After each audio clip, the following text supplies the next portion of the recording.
My neighbor's basement had a secret I wish I never found out. I live in a quiet neighborhood, the kind where nothing ever happens. But my next door neighbor, Mr. Thompson, always creeped me out. He was polite, sure, but something felt off. One night, I heard a weird noise coming from his basement window, a faint knocking sound.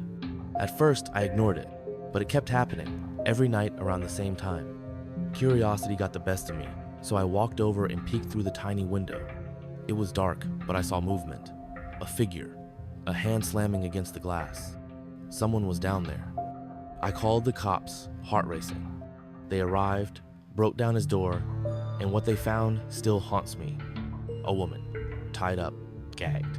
She had been missing for 3 months. The news had covered her disappearance, but no one ever suspected the quiet old man next door. Mr. Thompson was arrested that night, and me? I still can't sleep without wondering, what if I had ignored it?